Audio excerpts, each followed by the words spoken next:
अस्सलाम वालेकुम students, welcome to my channel view next. इस वीडियो में हम ट्रिग्नोमेट्री के रिमेनिंग टॉपिक्स कवर करेंगे। इससे पिछले लेक्चर ट्रिग्नोमेट्री के पार्ट 1 में हमने बेसिक ट्रिग्नोमेट्रिक फंक्शंस किए थे और अब के बाद हम इन्वर्स ट्रिग्नोमेट्रिक फंक्शंस करेंगे, लेकिन उससे पहले इस टेबल को समझना ज़रूरी है। फर्स्ट रो में कुछ वैल्यूज़ गिवन है, ठीक है, लेकिन ये डिग्रीज़ में 0 डिग्री, 30 डिग्री और 90 डिग्री तक। और सेकंड रो जो है उसमें रेडियंस में गिवन है, ठीक है। 0 डिग्री 0 रेडियन के इक्वल होता है, 30 डिग्री π/6 रेडियंस के इक्वल होता है, 45 डिग्री π/4 और इसी तरह बाकी भी हैं। और अगर इसकी वैल्यू आपसे भूल जाती है तो इसके लिए क्या करें, आपने पाई हमें पता है 180 के इक्वल होता है। 180 को अगर हम 6 पे डिवाइड करें तो उससे 30 डिग्री आता है। इसी तरह अगर उसको पाए जो है 180 डिग्री, उसको अगर हम 4 पे डिवाइड करें तो उससे 45 आता है। 3 पे डिवाइड करें तो 60 डिग्री आता है और 180 को हम 2 पे डिवाइड करें तो उससे 90 डिग्री आता है। तो अगर आपसे भूल जाता है तो इस तरह से करें, वो नंबर ढूंढे जिसको हम 180 डिग्री पे डिवाइड करें तो उससे ऊपर वाला एंगल आ जाए, ठीक है। नेक्स्ट 3 रोज़ है, इसमें हमारे पास साइन, कॉस और टेंजेंट की वैल्यू है। इस एंगल्स के लिए उनकी क्या वैल्यू बनती है वो है सारी। इस टेबल से आप याद कर सकते हैं फिर इनकी वैल्यूज़। साइन 0 जो है वो इक्वल है 0 के, साइन 30 डिग्री 1/2 के इक्वल है। इसी तरह बाकी सब भी हैं, ठीक है। और कॉस के लिए भी इसी तरह कॉस 0 1 की इक्वल है, 30 डिग्री √3/2। और इसी तरह टेंजेंट की भी बाकी सारी वैल्यूज़ हैं। इसको याद रखने के लिए आप ये देखें, जो 0 पे आ रही है, साइन 0 डिग्री से 0 आ रहा है और कॉस से 1 आएगा। इसी तरह 90 डिग्री से यहाँ पे 1 आ रहा है साइन 90 से, और कॉस 90 से 0 आ रहा है। ये अपोजिट वैल्यूज़ हैं, ठीक है। और साइन जो है 30 पे 1/2 आ रहा है तो वहीं पर कॉस 60 पे 1/2 आता है, ठीक है। यहाँ पे 30 पे तो यहाँ पर 60 पे आ रहा है, और यहाँ पर ये 60 पे आ रहा है, ठीक है, √3/2। तो कॉस जो 30 पे √3/2 आ रहा है, तो 60 और 30 की वैल्यूज़ आपस में अपोजिट, और 45 ये तो सेम ही आ रही है, ठीक है। साइन 45 और कॉस 45 की वैल्यू सेम ही आती है। टेंजेंट की वैल्यू अगर आपको ऊपर वाली 2 याद रहो तो उससे हम टेंजेंट की वैल्यू फाइंड कर सकते हैं। इसके लिए बहुत बेसिक फार्मूला जो है यूज़ होता है। आगे हम इस फार्मूले को देखेंगे भी, ठीक है, इसको डिस्कस करेंगे। फ़िलहाल मैं यहाँ पे लिख देती हूँ tangent is equal to tangent theta sine theta divided by cos theta. अगर साइन की वैल्यू हम कॉस पे डिवाइड कर दें तो इससे टेंजेंट की वैल्यू आ जाती है। इस तरह इस √3 को देखते हैं ये किस तरह आएगी। इसके लिए क्या करना है, इन साइन और कॉस को डिवाइड कर देना एक दूसरे पे, तो ये आ जाएगा। फाइंड आउट करते हैं। ऊपर साइन की वैल्यू, ठीक है, उसको डिवाइड करना है किस पे, कॉस की वैल्यू पे, 1/2 पे। अच्छा, इस डिवाइड को मल्टीप्लाई में चेंज करते हैं ताकि हम कैंसिलेशन कर सकें। तो ये क्या हो जाएगा, 2/1, 2 और 2 कैंसिल और इससे आ गया √3। ये हमने फाइंड की 60 डिग्री के लिए, ठीक है। अब 30 डिग्री के लिए चेक करते हैं। 30 के लिए क्या करेंगे, साइन 30 की वैल्यू कॉस 30 डिग्री पे डिवाइड कर देंगे तो उससे टेन 30 डिग्री की वैल्यू आ जाएगी।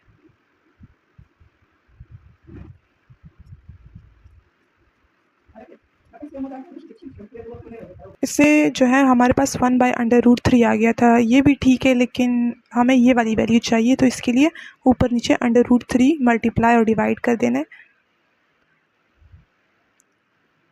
ऊपर तो √3 आ जाएगा ये 1 के साथ, और नीचे क्या आ जाएगा, √3 का होल स्क्वायर।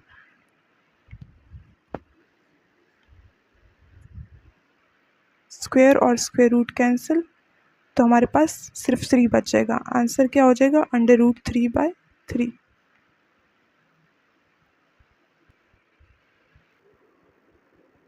ये आपको समझाने के लिए था, अगर आपसे वैल्यू भूल जाती हैं, ठीक है, तो आप ये मेथड यूज़ कर सकते हैं। इसमें भी 45 के लिए भी 2 के साथ कैंसिल हो जाएगा, √2 के साथ सिर्फ 1 बच जाएगा, और फिर यहाँ पर 1 आ जाएगा। 10 की वैल्यू इस तरह से आ जाएगी।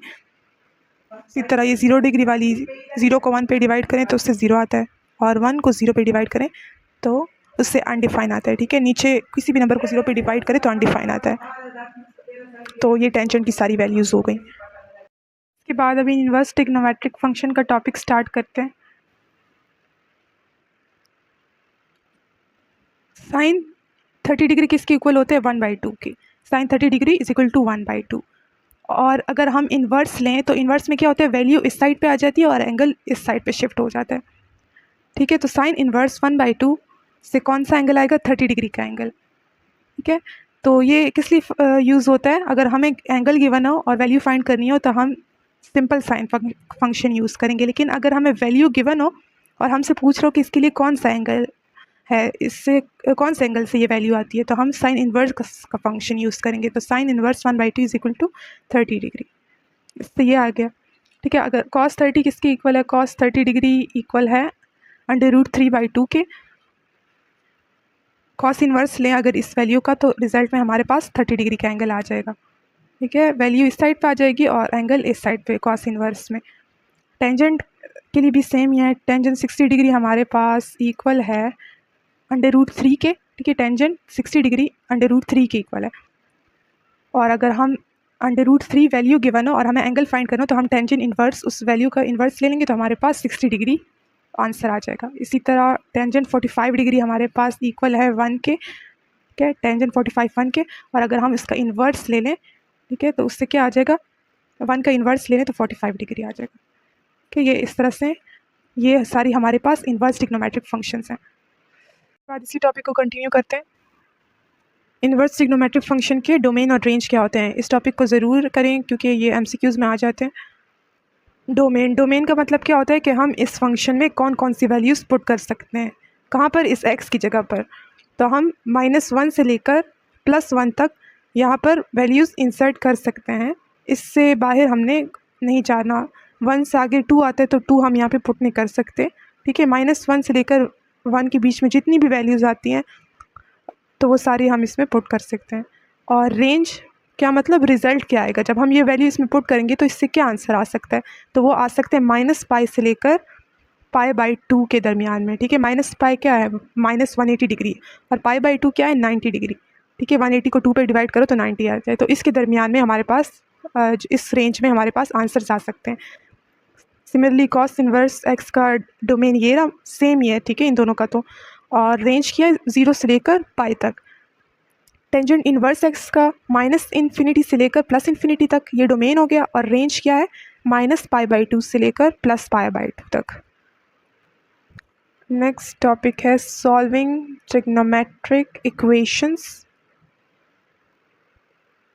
अगर हमें ट्रिग्नोमेट्रिक इक्वेशन गिवन हो, ठीक है, इस फॉर्म में, तो हम उसको कैसे सॉल्व करेंगे। एग्जाम्पल में देखें, अगर इस तरह की हमें वैल्यू गिवन हो तो उसका हम सॉल्व करने का तरीका क्या है। तो फर्स्ट स्टेप क्या होगा, ठीक है, स्टेप नंबर 1 होगा कि हम उसका इन्वर्स ले लेंगे। इन्वर्स किस तरह होता है, ये जो हमारे पास रिज़ल्ट होता है ये इस साइड पे आ जाता है और एंगल उस साइड पे चला जाता है, ठीक है। तो ये सेम यहाँ पर इन्वर्स ले लेना है पहले। उसके बाद सिमेट्रिक प्रॉपर्टी यूज़ करनी है। सिमेट्रिक प्रॉपर्टी हम प्रॉपर्टीज़ पहले देख चुके हैं।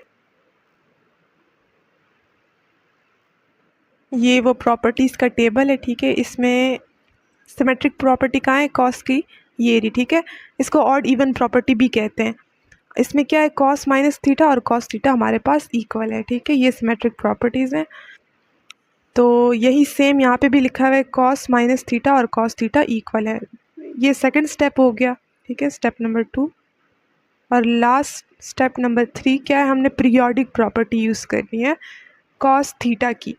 तो cos θ की पीरियोडिक प्रॉपर्टी अगर हम चेक करें वो क्या है, θ + -360 इज इक्वल टू cos θ। अगर उसमें हम cos का पीरियड जो कि 360 वो ऐड या सब्ट्रैक्ट करें तो रिज़ल्ट में cos θ ही आएगा। तो ये cos वाले फंक्शंस को सॉल्व करने का ये प्रोसीजर है, ये 3 स्टेप्स हैं। सिंपल है, इसको एक बार याद कर लें। उसके बाद हम इसकी एग्जांपल करते हैं इन स्टेप को यूज़ करके। फर्स्ट ये फंक्शन हो गया, ठीक है। इस फॉर्म में एक फंक्शन गिवन है हमें, cos 70.52, थीटा की वैल्यू क्या है 70.52, और रिज़ल्ट में जो k कोई भी कांस्टेंट वैल्यू जो रिज़ल्ट आता है इस एंगल से वो क्या है 1/3। तो फर्स्ट स्टेप क्या है, इन्वर्स यूज़ करना है, ठीक है, इन्वर्स करना है। तो इन्वर्स में क्या होगा, ये वैल्यू इस साइड पे आ गई और जो एंगल है वो उस साइड पे चला गया, और यहाँ पर cos इन्वर्स के लिए -1 लग जाता है। ये स्टेप ये हो गया। इसके बाद सेकंड क्या करना है, सिमेट्रिक प्रॉपर्टी यूज़ करनी है। तो सेकंड स्टेप में हम सिमेट्रिक प्रॉपर्टी यूज़ करते हैं, जो कि क्या है कि अगर -θ है वो बराबर है cos θ के, और cos θ cos -θ के बराबर है। तो हमारे पास क्या, ये पॉजिटिव एंगल है, वहाँ पे हमने इसको नेगेटिव कर दिया क्योंकि दोनों बराबर हैं आपस में। लेकिन अब यहाँ पर देखें तो हमें एक इंटरवल दिया होगा क्वेश्चन में। यहाँ पर क्या है, वो इंटरवल 0 से लेकर 360 के दरमियान में हमारा जो सोल्यूशन है थीटा का वो होना चाहिए। लेकिन ये जो -70.52 है ये तो बहुत छोटी वैल्यू है, नेगेटिव 0 से छोटी है, इस रेंज में नहीं आती, तो ये हमारे पास इंटरवल में नहीं है। ठीक है, तो हम कोई और सोल्यूशन या कोई और एंगल ढूंढेंगे जो कि इस रेंज में हो। तो थर्ड स्टेप क्या था, पीरियोडिक प्रॉपर्टी यूज़ करनी है। अभी पीरियोडिक प्रॉपर्टी को यूज़ करके हम इस रेंज में कोई वैल्यू फाइंड करते हैं।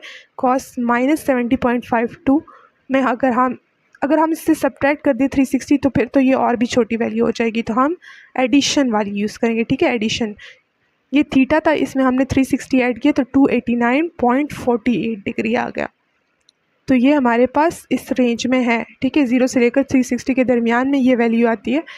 तो ये हमारे पास एक सोल्यूशन हो गया। सोल्यूशन में हमारे पास कौन सी वैल्यू, एक तो ये इस रेंज में आती है और एक दूसरी ये वाली, तो ये दोनों हमारे पास सोल्यूशन हो गए, ये दो एंगल्स। उसके बाद हम नेक्स्ट एग्जांपल देखते हैं। इससे पहले हमने कॉस फंक्शंस के लिए देखा कि उसके क्वेश्चंस कैसे सॉल्व करेंगे। अब साइन थीटा वाली एग्जांपल्स कैसे सॉल्व करेंगे। ठीक है, उसमें भी हम वही स्टेप है, पहला स्टेप सेम है, इन्वर्स ले लेंगे। ठीक है, नेक्स्ट हम इसकी ट्रांसलेशनल प्रॉपर्टी यूज़ करेंगे, साइन की ट्रांसलेशन प्रॉपर्टी। ठीक है, साइन की ट्रांसलेशनल प्रॉपर्टी क्या है, sine theta -180 degree minus sine theta के बराबर होता है, और ये वाली sine 180 minus theta sine theta के बराबर होती है, ये वाली यूज़ करते हैं। ठीक है, तो ट्रांसलेशन प्रॉपर्टी उसके बाद लास्ट में वही वो भी सेम है, पीछे कॉस थीटा की तरह ये पीरियोडिक प्रॉपर्टी यूज़ करेंगे साइन की। एग्जांपल देखते हैं, ये साइन थीटा की वैल्यू 44.42 डिग्री है और इससे क्या आता है 0.7 आता है। ये इसको सॉल्व करना है नेगेटिव -0.7 के लिए। तो साइन -0.7 प्लस 0.7 तो 44.42 डिग्री के लिए, लेकिन अगर हम इन्वर्स ले लें -0.7 का, ठीक है, इसकी जगह हम -0.7 का इन्वर्स ले लें तो उससे -44.42 डिग्री एंगल आएगा। ठीक है, यहाँ पे ये प्रॉपर्टी अगर आप चेक कर लें, ठीक है, साइन के लिए साइन माइनस थीटा बराबर है माइनस साइन थीटा के, तो माइनस अगर होगा तो यहाँ पे भी इस एंगल के साथ भी माइनस का साइन लग जाएगा। उसके बाद स्टेप 2 क्या है, हम लोग यूज़ करेंगे कौन सी प्रॉपर्टी, ट्रांसलेशन प्रॉपर्टी, जिसमें हम 180 डिग्री में से थीटा को माइनस करेंगे। तो साइन 180 डिग्री में से हम माइनस करेंगे थीटा को, थीटा की वैल्यू क्या है -44.42 डिग्री के, माइनस माइनस प्लस हो जाएगा। ठीक है, प्लस, तो 180 डिग्री प्लस 44.42 से आ जाएगा 224.42 डिग्री। अच्छा, अब ये देखते हैं कि ये रेंज में है कि नहीं। यहाँ पर भी रेंज गिवन है, यहाँ पे क्या है -180 डिग्री से +180 डिग्री तक रेंज गिवन है। ठीक है, तो ये वाला एंगल तो इसमें आ रहा था, लेकिन ये वाला जो एंगल है 224 ये इससे बड़ा है। ठीक है, ये आगे आता है, तो ये हमारे पास इस इंटरवल में नहीं है, not in the required interval, तो ये एंगल तो नहीं हो सकता सोल्यूशन में। नेक्स्ट पीरियोडिक प्रॉपर्टी यूज़ करके देखते हैं। पीरियोडिक प्रॉपर्टी में हम लोग अगर इसमें ऐड कर दें 360 तो फिर तो बहुत ज़्यादा बड़ी वैल्यू आ जाएगी, वो तो बिल्कुल भी रेंज में नहीं होगी, तो हम माइनस करते हैं 360 डिग्री। इससे अगर माइनस करें 360 डिग्री तो क्या आता है -135 डिग्री, -135 डिग्री इस रेंज में आती है हमारे पास। तो हमारे पास दो सोल्यूशन होंगे, एक ये वाला और एक ये दोनों जो एंगल्स हैं ये इस रेंज में आते हैं। नेक्स्ट, अगर हमारे पास टेंजेंट वाले क्वेश्चंस हों तो उनको कैसे सॉल्व करना है, उसके लिए बस दो ही स्टेप्स हैं। ठीक है, पहला इन्वर्स ले लेना है, उसमें इन्वर्स में वही सेम कि इधर आ जाएगा थीटा, उधर चला जाएगा। ठीक है, टेंजेंट इन्वर्स के is equal to theta. Next periodic property use करनी है। टेंजेंट की पीरियोडिक प्रॉपर्टी में कॉस और साइन में तो यहाँ पे 360 डिग्री होता है ना, यहाँ पे टेंजेंट में 180 डिग्री है, लेकिन स्टार्ट में उस कॉस और टेन में, यहाँ पे एंड में होता है। ठीक है, यहाँ पर आप साइन की देख लो, साइन में ये है और टेंजेंट की पीरियोडिक प्रॉपर्टी ये रही, टेबल में भी हमने की थी। इसके बाद एग्जांपल देखते हैं। Tangent 63.43 degree is equal to 2। अच्छा, इसके लिए इसमें भी सेम हमने -2 के लिए सॉल्व करना है। ठीक है, +2 के लिए तो हमारे पास प्लस वैल्यू आती है, लेकिन -2 के लिए हमारे पास क्या आएगी, -63.42 डिग्री। अच्छा, वैल्यू इधर आ गई, एंगल उधर शिफ्ट हो गया, तो यहाँ पर ये क्या है, इन्वर्स है। टेंजेंट इन्वर्स से में वैल्यू इधर आ जाएगी और इससे क्या नेगेटिव एंगल आएगा, पॉजिटिव से पॉजिटिव और नेगेटिव से negative angle. Periodic property use करनी है, तो हम इसमें क्या थीटा हमारे पास क्या है वो पहले उसको चेक करते हैं वो रेंज में है कि नहीं, लेकिन वो रेंज में नहीं है, ठीक है, वो 0 से छोटी वैल्यू है, तो ये तो सोल्यूशन में नहीं आएगा ये वाला एंगल। नेक्स्ट हम पीरियोडिक प्रॉपर्टी में क्या करते हैं, 180 डिग्री में प्लस करते हैं थीटा को। अच्छा, तो पहले हम क्या करते हैं कि हम ये प्लस वाली यूज़ करते हैं, ठीक है। इसमें 180 डिग्री में थीटा को अगर हम ऐड करें तो उससे क्या आ जाएगा, प्लस माइनस माइनस 180 डिग्री में से अगर 43 डिग्री माइनस करें तो साथ है 116.56। ये हमारे पास इस रेंज में है, तो एक सोल्यूशन ये हो गया, ठीक है। नेक्स्ट हमारे पास 180 डिग्री वैसे भी टेंजेंट का पीरियड है, इसको हम अगर दोबारा ऐड कर दें तो उससे कोई फ़र्क नहीं पड़ता, हम दोबारा उसको ऐड कर देंगे इसमें, ठीक है। ये वाली पीरियोडिक प्रॉपर्टी दोबारा हमने यूज़ की है और इससे दोबारा एक एंगल आया है और वो फिर से इस रेंज में है, ठीक है। अगर हम दोबारा ऐड कर दें फिर वो 360 से बड़ा हो जाएगा, तो बस 2 बार ही हमने ऐड किया और हमारे पास ये दोनों जो एंगल है ये सोल्यूशन हो जाएगा। Next topic basic trigonometric identities हैं। ये कुछ बहुत ही इंपॉर्टेंट फार्मूले हैं, तो इसको देखते हैं। पहले हमारे पास कौन सी कैटेगरी आती है, रेसिप्रोकल आइडेंटिटीज़। इसमें कौन कौन से आते हैं, हम रेसिप्रोकल। अब इसको रेसिप्रोकल क्यों कहते हैं, हम अगर साइन थीटा का रेसिप्रोकल ले लें तो उससे ये वाला cos theta, cos secant theta, ठीक है, वो ये वाला फंक्शन आता है। इसी तरह अगर हम कॉस थीटा का रेसिप्रोकल ले लें तो उससे सीकेंट थीटा आता है, और टेंजेंट थीटा का रेसिप्रोकल 1/टेंजेंट थीटा से क्या आता है, को टेंजेंट थीटा, ठीक है। तो ये 3 रेसिप्रोकल आइडेंटिटीज़ हैं। इसके बाद 2 हमारे पास क्वोशिएंट आइडेंटिटीज़ हैं। अच्छा, इसमें पहले क्या है, टेंजेंट थीटा, हम इससे पहले ये फार्मूला किया भी है हमने, क्या है वो किसकी इक्वल है, sine theta divided by cos theta. और को टेंजेंट हमें पता है कि ये दोनों एक दूसरे के रेसिप्रोकल है, तो इसमें को टेंजेंट थीटा अगर इससे साइन बाय कॉस थीटा आता है तो को टेंजेंट थीटा में क्या हो जाएगा, कॉस ऊपर और साइन नीचे, cos theta by sine theta हो जाएगा, ठीक है। तो अगर आप एक भी याद कर लो तो दूसरी आपको याद हो जाएगी।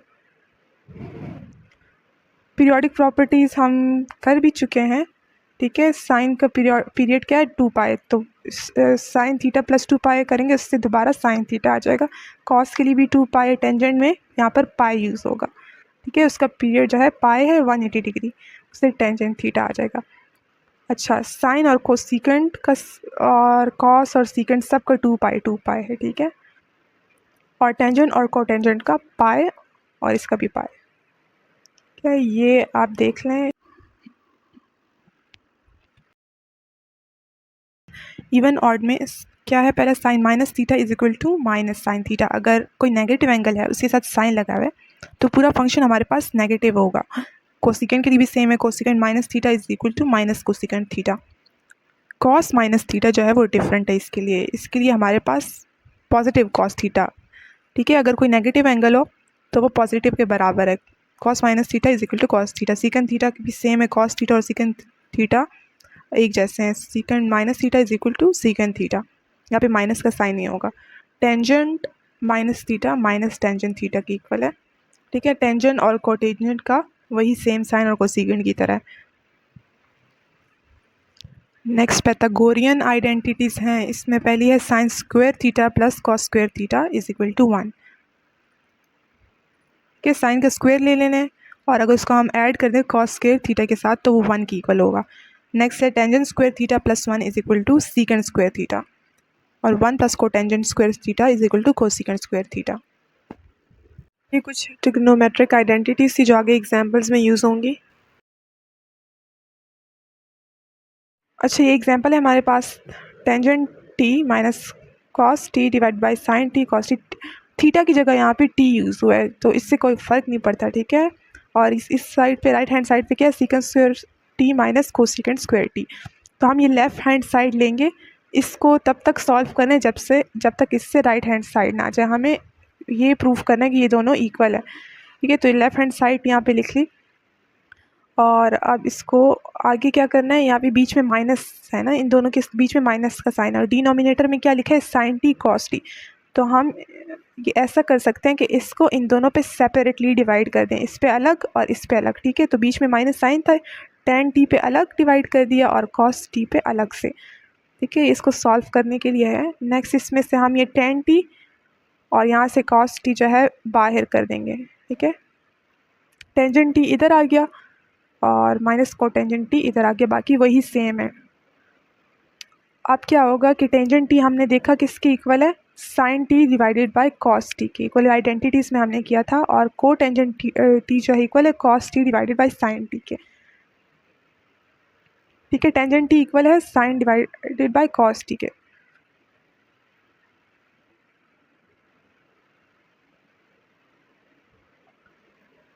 और को टेंजेंट किसके इक्वल है, कॉस डिवाइडेड बाय साइन।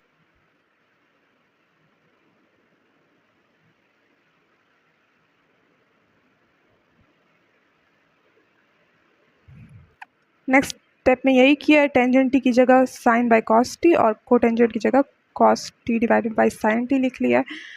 अब क्या करना है, इससे क्या होगा कि हमारे पास कैंसिलेशन हो सकेगी, साइन टी और साइन टी कैंसिल हो गया, कॉस टी जो है वो कॉस टी के साथ कैंसिल हो गया। पीछे क्या बच गया, कॉस टी और कॉस टी, साइन टी तो कैंसिल हो गया, तो कॉस और कॉस आपस में मल्टीप्लाई होके कॉस स्क्वायर टी बना लेंगे, और साइन टी और साइन टी से साइन स्क्वायर टी, और ऊपर तो वैसे भी यहाँ पे भी 1 है क्योंकि ये कॉस टी तो कैंसिल हो चुका है। ठीक है, और यहाँ पे साइन टी कैंसिल हो चुका है, तो ऊपर सिर्फ 1 और 1 रह जाएगा। अच्छा, 1 by cos square t equal है सीकेंड स्क्वायर टी के। किस तरह से, रेसिप्रोकल में हमने देखा था कि सीकेंड टी इक्वल था 1 बाय कॉस टी, तो स्क्वायर अगर ले लें हम दोनों पे तो 1 by cos square t equal होगा सीकेंड स्क्वायर टी के। सेम जो है हमारे पास cosecant square t, cosecant t जो है वो इक्वल होगा 1 बाय साइन टी के। दोनों साइड पे स्क्वायर कर लेते हैं। ठीक है, तो 1 by sine square t equal है कोसिकेंड स्क्वायर टी के, तो राइट हैंड साइड के इक्वल आ गया है, तो यहाँ पर ये कंप्लीट हो गया है।